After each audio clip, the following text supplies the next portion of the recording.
Assalamualaikum warahmatullahi wabarakatuh. Sahabat, tidak ada satupun ujian yang menimpa kita, kecuali ia adalah bagian dari sesuatu yang pernah kita minta.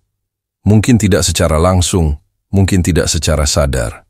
Tapi dalam banyak kasus, ujian yang datang adalah jawaban dari doa-doa kita yang paling dalam.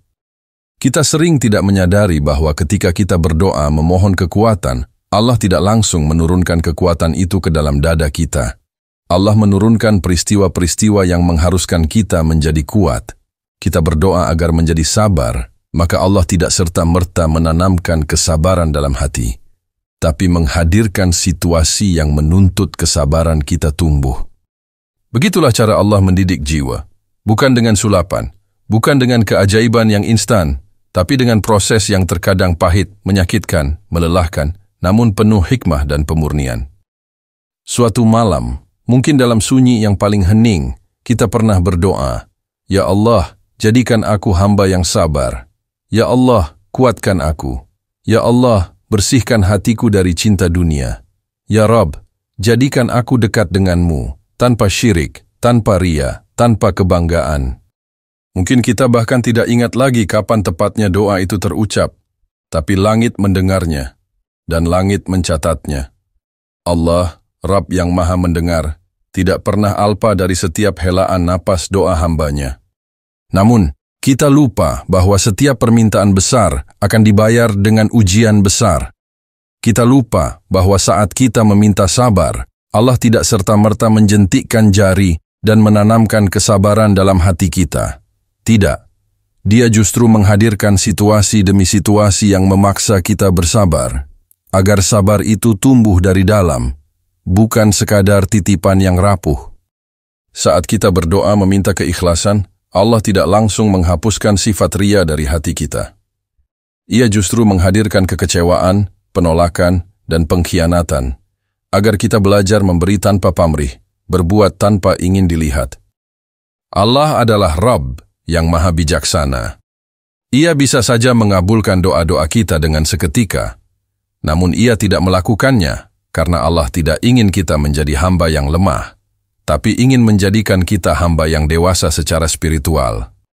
Seorang hamba yang meminta kesabaran akan diuji dengan kehilangan. Seorang hamba yang meminta ketabahan akan diuji dengan pengkhianatan. Seorang hamba yang meminta rezeki halal akan diuji dengan kefakiran, agar ia mengerti makna keberkahan dan tidak bergantung pada dunia. Sebagaimana seseorang yang ingin menjadi perenang andal, tidak bisa hanya belajar dari buku. Ia harus tercebur ke air, berjuang melawan arus, bahkan nyaris tenggelam. Begitu pula seorang hamba.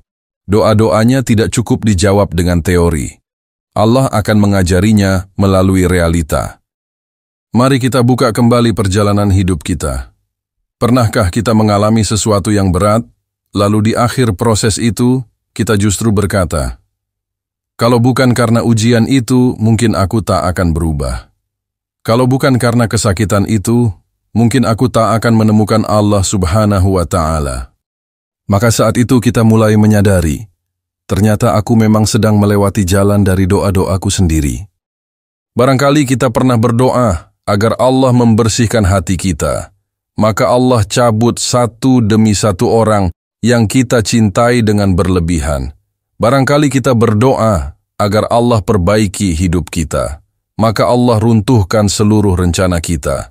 Barangkali kita berdoa agar dimudahkan ke surga, maka Allah pertemukan kita dengan cobaan yang membuat kita lebih sering sujud, lebih banyak istighfar, lebih dekat dengan Al-Quran. Allah berfirman, Allah tidak membebani seseorang melainkan sesuai dengan kesanggupannya. Quran Surah Al-Baqarah ayat 286. Ayat ini bukan sekadar penghiburan, tapi juga sebuah pengingat bahwa setiap ujian telah Allah ukur dengan teliti.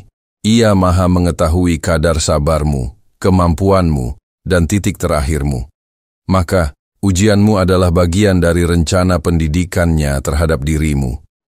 Nabi Muhammad SAW bersabda, "Sesungguhnya besarnya pahala tergantung pada besarnya ujian, dan sungguh, jika Allah mencintai suatu kaum, Dia akan menguji mereka. Barang siapa ridha, maka baginya keridhaan Allah. Dan barang siapa murka, maka baginya kemurkaan Allah Subhanahu wa Ta'ala. Hadis riwayat Tirmidzi. Artinya ujian tidak selalu tanda murka Allah, bahkan bisa jadi itu tanda cinta, tanda bahwa Allah sedang memperhatikan kita, ingin mengangkat derajat kita, ingin membersihkan kita. Yang seringkali menjadi masalah adalah kita ingin hasil, tapi tidak ingin jalan. Kita ingin menjadi pribadi yang saleh, tapi tidak ingin diuji dengan kemiskinan, sakit, atau kehilangan. Kita ingin rumah tangga sakinah, tapi tidak ingin melewati pertengkaran dan kompromi. Kita ingin jadi orang sukses, tapi tidak siap menghadapi gagal, ditolak, dihina. Padahal, jalan menuju apa yang kita minta seringkali tidak nyaman. Yusuf alaihissalam ingin terhindar dari maksiat, maka Allah memasukkannya ke penjara. Musa alaihissalam ingin menyelamatkan Bani Israel, maka Allah mengasingkannya ke padang pasir selama puluhan tahun. Nabi Muhammad SAW ingin menyampaikan Islam, maka Allah uji beliau dengan duka, perang, boikot, bahkan kehilangan semua orang tercintanya. Semua melalui jalan pahit menuju doa-doa mereka. Bayangkan seorang pandai besi yang ingin membuat pedang terbaik. Ia tidak hanya memotong logam, tapi membakarnya hingga merah membara, lalu memukulnya berkali-kali, lalu mencelupkannya ke air dingin. Itu bukan penyiksaan, tapi proses penempaan. Dan hanya dengan itulah logam bisa berubah menjadi pedang. Begitu pula Allah terhadap jiwa kita. Doa-doa kita telah memohon agar Allah menjadikan kita pedangnya yang kuat, bersinar dan bermanfaat, maka Allah pun menempa kita. Ujian bukan hukuman. Ia adalah penguatan. Bukan penyiksaan, tapi proses. Bukan penghalang, tapi jalan menuju makam yang lebih tinggi. Maka hari ini ketika ujian datang, jangan dulu bertanya, kenapa aku? Tapi bertanyalah, doa mana yang sedang dijawab oleh Allah hari ini? Permintaan mana yang kini sedang diperjalankannya? Karena Allah tidak pernah keliru. Ujian yang datang padamu bukanlah musibah acak. Ia adalah bagian dari skenario sempurna yang Allah tulis, agar kamu sampai pada tujuan yang kamu sendiri pernah minta. Jalan menuju surga bukan jalan tol, ia adalah jalan sempit yang naik turun, penuh batu dan duri. Tapi di ujungnya, ada cahaya yang tidak bisa dijelaskan dengan kata-kata.